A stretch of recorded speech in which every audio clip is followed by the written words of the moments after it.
வணக்கம். நான் மகிழ்குமரன். மகிழ்திரை வலையொலிக்கு உங்களை அன்புடன் வரவேற்கிறேன். இந்த மகிழ்திரை வலையொலியில் இந்த தேர்தல் முடிகிற வரைக்கும் தேர்தலை பற்றி பேச போகிறேன். நாம் தமிழர் கட்சியை பற்றிய பல செய்திகளை உங்கள் பார்வைகளுக்கு எடுத்துகிட்டு வர போகிறேன். இன்னைக்கு கல்யாண சுந்தரம், அதாவது நாம் தமிழர் கட்சியில் மாநில பொறுப்பில் இருந்து விலகி அதிமுகவில் மாநில பொறுப்புக்கு இருக்கக்கூடிய விவாதங்களில் பங்கெடுத்து அதிமுக தரப்புல பேசக்கூடிய அதே கல்யாண சுந்தரம் அவர்கள் நாம் தமிழர் கட்சியின் மீது, குறிப்பாக சீமான் அவர்கள் மீது வைத்த அந்த விமர்சனங்கள், அவதூறுகளுக்கு தான் இந்த காணொளி. முதல் விஷயம், முதல் நிதி நாம் தமிழர் கட்சி வாங்குது. இது இவர் வைத்த முதல் விமர்சனம். பதில், 2016 19 வரைக்கும் நாம் தமிழர் கட்சியில் தான் இருந்திருக்கிறீங்க. 16 தேர்தலையும் நீங்கள் வேட்பாளர், 19 தேர்தலையும் நீங்கள் வேட்பாளர். இந்த காலகட்டத்தில் ஒரு நிகழ்வு என்னன்னா, 2009 காலகட்டத்தில் ஈழ போராட்டத்தில் பங்கெடுத்த சீமான் அவர்கள் அந்த பங்கெடுப்பின் காரணமாக கடவு சீட்டு முடக்கப்பட்டு வைத்துள்ளார். இப்போ சீமான் அவர்கள் வெளிநாடுகளுக்கு பயணம் செய்யலை. அதற்கு பதில் நாம் தமிழர் கட்சியை சார்ந்த பொறுப்பாளர்கள் தான் பயணம் செஞ்சாங்க. அதில் நீங்களும் ஒருவர். பல நாடுகளுக்கு நாம் தமிழர் கட்சியுடைய பிரதிநிதியாக போயிருக்கிறீங்க. அந்த பணம் உங்கள் சொந்த பணமா அல்லது நாம் தமிழர் கட்சிக்கு மக்கள் கொடுத்த திரநிதியா? இந்த கேள்விக்கு உங்க பதில். சீமான் அவர்கள் சொகுசா வாழறாருன்னா அப்போ அந்த திரள் நிதியில நீங்க சொகுசா வாழலையா? அந்த விமான பயணம்லாம் எப்படிப்பட்ட பயணம்? இந்த கேள்விக்கு உங்களிடமிருந்து பதில். ரெண்டாவது விமர்சனம், அதாவது 2016 காவேரி போராட்டத்தின் போது நாம் தமிழர் கட்சியை சார்ந்த விக்னேஷ் அவர்கள் என்ற அந்த இளைஞர் தன் இள வயதிலேயே தன் உயிரை மாய்த்து ஈகம் செய்து கொண்டார். இது ஒரு கொடுமையான விஷயம். அந்த குடும்பத்துடைய ஒரு மகன், முக்கியமான அந்த குடும்பத்துடைய இது ஒரு இளைஞர் தன் வாழ்க்கையை முடித்து கொண்டது நமக்கு எல்லாருக்குமே வருத்தம். ஸோ நாம் தமிழர் 2 செய்தியை முயற்சி செஞ்சாங்க. ஒன்று, அவருக்கான அடையாளத்தை கொண்டு வருது, அவருக்கான ஏதாவது ஒரு நினைவு இடத்தை கட்டுறது. ரெண்டாவது, அவங்க குடும்பத்துக்கு பொருளாதார ரீதியாக உதவி செய்வது. இதில் ரெண்டாவது ஓரளவுக்கு முயற்சி செய்ய முடிஞ்சுது. ஏன்னா 2016 நாம் தமிழர் கட்சின்னு எனக்கே தெரியாது. இப்போ நான் ஆதரிச்சு பேசுகிறல, எனக்கே தெரியாது. அந்த மாதிரி அப்போ தான் முதல் தேர்தலில் அவங்க அந்த மாதிரி வராங்கன்றதே நிறைய பேருக்கு தெரியறதுக்கு வாய்ப்பு இல்லை. அவங்க பெற்ற வாக்குகளே 4 லட்சம் தான்.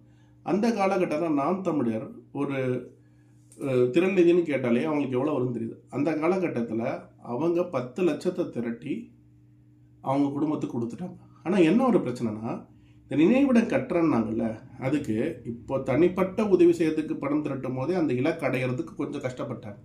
அப்படின்னும் போது இந்த நினைவிடம் அதை விட ஒரு பெரிய மதிப்பீடு. ஸோ அதுக்கான பொருளாதாரத்தை எங்கேருந்து பெறுது? ரெண்டாவது, தமிழ் சார்ந்த ஏதாவது ஒரு விடயங்களில் யாராவது ஈகம் அடைந்து விட்டால் அவங்களுக்கான தனித்த ஒரு இதுவை கொண்டு வருதுன்றது ரொம்ப ரொம்ப அரசியல் ரீதியாக பல சிக்கல்கள், இடையூறுகள் வருகிறது. முள்ளிவாய்க்கால் முற்றம்னு ஒன்று தமிழ்நாட்டில் கட்டும் போதே அது எவ்வளோ பிரச்சனையை உண்டாச்சு இங்கே எல்லாருக்குமே தெரியும். தெரியாதவர்கள் அதை போய் படித்து பார்த்துக்கங்க.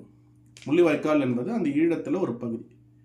இதே மாதிரி தமிழ் சார்ந்த பல இருக்குது. அதெல்லாம் நீங்கள் அவ்வளோ சீக்கிரம் வெளியே கொண்டு வர முடியாது, பேசவும் முடியாது. அந்த மாதிரி நேரத்தில் இப்படி ஒன்று கொண்டு வரதுக்கு அவங்க முயற்சி செஞ்சாங்கனாலே பெரிய பிரச்சனைகளில் வெளியே சொல்ல முடியாத அரசியல் பிரச்சனைகளை சிக்கிறாங்க. ஆனால் நாம் தமிழர் கட்சி தனது குறைந்தபட்ச அதிகாரத்துக்கு ஓரளவுக்கு வந்தால் கூட இதை கண்டிப்பாக நிறைவேற்றுவார்கள் அப்படின்றது அவங்களோட இதுவாகவே இருக்கு. அதற்கான எல்லா முயற்சிகளையும் அவர்கள் மேற்கொள்வார்கள். செங்கோடி ஆகட்டும், முத்துக்குமார் ஆகட்டும், விக்னேஷ் ஆகட்டும் கொண்டு வருவாங்க. ஆனால் இந்த நேரத்தில் நாம் தமிழர் கட்சி பெரும் பணத்தை விக்னேஷ் அவர்கள் நினைவிடம் கட்டுவதற்கு பெறப்பட்டதாகவும் அது அதற்கு செலவிடாமல் போனதனால் அது அவர்கள் எடுத்துக்கொண்டார்கள்னு அவங்க அம்மாவை யாரோ நம்ப வச்சிருக்காங்க. அதன் பேரில் அந்த அம்மா ஒரு விமர்சனத்தை வச்சாங்க. நாம் தமிழர் கட்சியை சார்ந்தவர்கள் அதுக்கு பதில் சொன்னாங்க, அம்மா அது இல்லைம்மா, இதாம்மா காரணம் அப்படின்னு சொன்னாங்க. ஆனால் அதை அவங்க ஏற்றுக்கலை, நாமளும் அவங்க ஏற்றுக்கலை. ஆனால் காலம் வரும் அவங்க புரிஞ்சுப்பாங்கன்னு சொல்லி விலகிட்டோம். ஆனால் அதை திருப்பி திருப்பி பேசி அவங்க மனசுலையும் ஒரு வழியை ஏற்படுத்தி அந்த பையனோட ஈகத்தையும் கொச்சப்படுத்தி நாம் தமிழர் கட்சி போக வேண்டிய பயணப்பாதையை தடுக்கணுன்றது தான் திராவிட சக்திகள் எப்பவுமே செய்யக்கூடிய அந்த பிரித்தாளும் சூழ்ச்சி வேலை. இதுதான் 2வது விமர்சனத்துக்கான பதில். 3வது விமர்சனம், இது எனக்கு கொஞ்சம் சிரிப்பாக இருக்குது. என்னன்னா, நாம் தமிழர் கட்சி அரசு வேலை, ஆடு மாடு செய்கிறது அரசு வேலை அப்படின்னு சொல்லும்போது அவங்க கற்பனை பண்ணுறாங்க, கூகுள்லேருந்து படிக்கிறாங்க, அது மட்டும் இல்லாமல் இத்தியோப்பியன் சொசைட்டியில் வாழறாங்க. 2016 எலெக்ஷன் மேனிஃபெஸ்டோவை எடுத்துக்கிட்டு தேர்தல் பிரச்சாரணத்தில் பயணம் செஞ்சதில் இவரும் ஒரு அப்போல்லாம் பண்ணலையா? சரி, இல்லைங்க, இப்போ திருந்திட்டார், இப்போ அதிமுக போய் தெளிவாயிட்டார் அப்படின்னா 2011 காலகட்டத்தில் ஜெயலலிதா அம்மா உயிரோடு இருந்து அப்போ திமுக முடிஞ்சு இவங்க வராங்க. ஏன்னா 16 காலகட்டத்தில் தான் அம்மையார் இருக்கிறாங்க. ஸோ 11 காலகட்டத்தில் அவங்க முதலமைச்சர். அந்த முதலமைச்சராக இருக்கும்போது அறிஞர் அண்ணாவுடைய ஒரு நிகழ்வு நாளில் அவங்க என்ன சொல்கிறாங்கன்னா, ஏழை எளியவர்களுக்கு ஆடு மாடு கொடுப்போம் கிராமப்புற வளர்ச்சியை கொண்டு வருவதற்கு. ஆடு மாடு எதுக்குள்ளே வருது தெரியல. அது மட்டும் இல்லாமல் எடப்பாடி அவர்கள் பிரச்சாரமே 2021-24 நான் விவசாயியின் மகன் சொன்னாரா இல்லையா? 2019 காலகட்டத்தில் ஒரு சில நாடுகளுக்கு அரசு முறையாக பயணம் சென்றார். அங்கே என்ன இருக்குது, அதில் எதை இங்கே கொண்டு வரலாம் அப்படின்னு பயணம் செய்யும்போது அமெரிக்காவில் பஃபலோன்னு ஒரு ஸ்டேட் இருக்குது. அந்த பஃபலோ ஸ்டேட்டில் இருக்கக்கூடிய டைரி இண்டஸ்ட்ரியை ஆய்வு செய்து அங்கே பாலை ரொம்ப இப்படி கொண்டு வராங்க முயற்சி செய்து அங்கே இருக்கக்கூடிய மாட்டு இனங்களுடைய மரபணுவை ஊசி மூலமாக சினை மூலமாக இங்கே இருக்கக்கூடிய மாட்டு இனங்களுக்கெல்லாம் தான் அதிக பால் திறன் கொடுக்கக்கூடிய மாடு இனம் வரும், அதிக பால் வரும், பொருளாதாரம் வளரும்னு சொல்லி அந்த திட்டங்கள் சிலவற்றை இங்கே கொண்டு வந்தாராம் அன்றைய முதலமைச்சர் எடப்பாடி அவர்கள். நான் கேட்குறேன், ஆடு மாடு வளர்க்குறது அரசு பண்ணின்றீங்க, அந்த பக்கம் ஆடு மாடு தெரியுங்க, இந்த பக்கம் பாலில் பொருளாதாரம் சீமான் சொல்கிறாரு. ஆனால் நம்ம ஊர் மாடை விட்டுட்டு வெளிநாட்டு மாடு மூலமாக இங்கே மாடை கொண்டு வந்து அதில் பாலை கொண்டு வரலாம் உங்கள் கட்சித் தலைவர் பேசினார், அதையும் நீங்கள் கவனிக்கிறது இல்லை. இதில் அடுத்த கட்டம் ஒன்று இருக்குதுங்க. 2021 திமுக ஆட்சிக்கு வருது. 21லேருந்து 25, 26 முடிவத்துக்குள்ள அந்த 5 வருஷத்தில் 5 தடவை பட்ஜெட் தாக்கல் பண்ணியிருக்காங்க. அதில் 2 முறை தாக்கல் பண்ணுறாங்க ஒவ்வொருவரையும். ஒன்று பொதுவான நிதி நில அறிக்கை, 2வது விவசாயத்துக்கான நிதி நில அறிக்கை. இந்த விவசாயத்துக்கு தனியாக நிதி நிலை இருக்கும்போது எடப்பாடியோ இல்லை அதிமுக கட்சியோ எழுந்து இது என்ன கொடுமை, எதற்கு நீங்கள் சாதியை ஊக்குவிக்கிறீர்கள், எதற்கு படித்தவர்களுக்கான ஆடு மாடு சார்ந்த விவசாயம் சார்ந்த நலத்திட்டங்கள் என்ன கேட்டாங்களா? அதில் எல்லாம் போட்டிருக்காங்கல்ல. அதை பற்றி அவங்க கேட்டு எதிர் விவாதங்கள்லாம் பண்ணுறாங்கல்ல. அந்த விவசாயத்துறை எவ்வளோ முக்கியமானதுன்னா மொத்தம் 30க்கும் மேற்பட்ட அமைச்சரவைகள் இருக்குது. அதில் கால்நடைக்கு ஒரு அமைச்சர் இருக்கிறார், உழவுத்துறைக்கு ஒரு அமைச்சர் இருக்கிறார், உழவர் நலனுக்கு ஒரு அமைச்சர் இருக்கிறார், மீன்வளத்துறைக்கு ஒரு அமைச்சர் இருக்கிறார், அப்புறம் பால் வளத்துறைக்கு ஒரு அமைச்சர் இருக்கிறார். 4 அமைச்சரவை இருக்கு. நான் கேட்குறேன், இது எல்லாமே அக்ரிகல்ச்சருக்குள்ளே தான் வரும். அக்ரிகல்ச்சரில் ஆடு மாடு மேய்க்கிறது, பால் விளைவிக்கிறது, ஃபார்மர்ஸ் நலனு, இந்த மாதிரி எல்லாமே சேர்ந்து தான் அக்ரிகல்ச்சர் இண்டஸ்ட்ரி. அதுலேயே 4 இது உருவாக்கி அதில் 4 அமைச்சர் இருக்கிறாங்கன்னா ஏன்ப்பா அதெல்லாம் கொண்டு வரீங்க, அதை வளர்ச்சி இல்லைன்னா? 2வது, இதான் கடைசி விமர்சனம் மிஸ்டர் கல்யாண சுந்தரம். 2003க்கு அப்புறம் அம்மையாரோட ஆட்சி மறுபடியும் வருதா? அந்த காலகட்டத்தில் அம்மையாரோட ஆட்சி தான் நினைக்கிறேன் முடிவுறுதோ. அந்த காலகட்டத்தில் டாஸ்மாக் என்பது நீங்கள் தான் அரசு இதுவாக கொண்டு வந்தீங்க. டாஸ்மாக்னு இருக்குது, டிஸ்ட்ரிபியூஷன் அரசு டாஸ்மாக் மூலமாக நடக்கணுன்றது கொண்டு வந்தது அம்மையார் தான் அந்த ஸ்கீமு. ஸோ அந்த டாஸ்மாக் அப்போ 3500 கோடி ரூபாய் இது இருந்தது. இன்றைக்கி பார்த்தீங்கன்னா கிட்டத்தட்ட 45,000 கோடி ரூபாய் போகுது. அந்த டாஸ்மாகின் மூலமாக சாராயத்தை விற்கிறீங்க. தமிழ்நாட்டில் மட்டுமே 5000க்கும் மேற்பட்ட ரீட்டைல் அவுட்லெட் இருக்குது, 5000க்கும் மேற்பட்ட கடைகள் இருக்குது. ஒரு கடையில் குறைஞ்சபட்சம் 3 பேர் பணி புரிகிறாங்கன்னு வச்சுப்போம். அந்த 3 பேருமே பாட்டில் எடுத்து கொடுக்குறது, கணக்கு போடுறது, ஒருத்தர் சேல்ஸை பார்த்துக்கிறது இருக்கிறாங்க. இவங்க எல்லாருமே நீங்கள் ஒப்பந்த ஊழியர்களோ இல்லை அரசு ஊழியர்களோ, டாஸ்மாக் என்ற அரசு மூலமாக போகுது.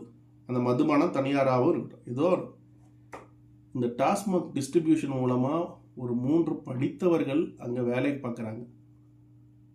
5000னா 15,000 பேர் வேலை பார்க்குறாங்க. எனக்கு தெரிஞ்சு ஒரு எஸ்டிமேஷன் பண்ணிங்கன்னா பார்த்துக்கிறேன். ஆனால் விவசாய பொருளை கொள்முதல் செய்து அரசின் அந்த விதைகளோ இல்லை நெல் கொள்முதல் இடங்களுக்கோ கொண்டு போகிற இடத்துல ஒரு படித்தவன் அரசு நிறுவன வேலையாளராக இருக்கக்கூடாதா? நேரடியாக வேளாண் நடக்கக்கூடிய களத்தில் போயிட்டு அங்கே இருக்கக்கூடிய ஊழியர்களை கவனிக்கக்கூடிய ஒருத்தராக இருக்கக்கூடாதா? இங்கே குப்பை எடுக்கிறவங்க, அதாவது துப்புரவு பணியாளர்கள், இங்கே செவிலியர் பணியாளர்கள், இங்கே ஆசிரியர்கள், இங்கே நிறைய அலுவலர்கள், எல்லா துறையிலுமே ஏதாவது ஒரு வகையில் ஒரு அரசு வேலை இருக்கு. ஆனால் வேளாண் துறையில் என்ன அரசு வேலை இருக்கு? ஏதாவது அரசாங்க அதிகாரியை காட்டுவீங்க. ஆனால் நேரடியாக களத்திலேருந்து வேலை செய்கிற யாருமே அரசு ஊழியராக ஆகக்கூடாது. இது என்ன மனப்பான்மை? சொல்லுங்க மிஸ்டர் கல்யாண சுந்தரம்.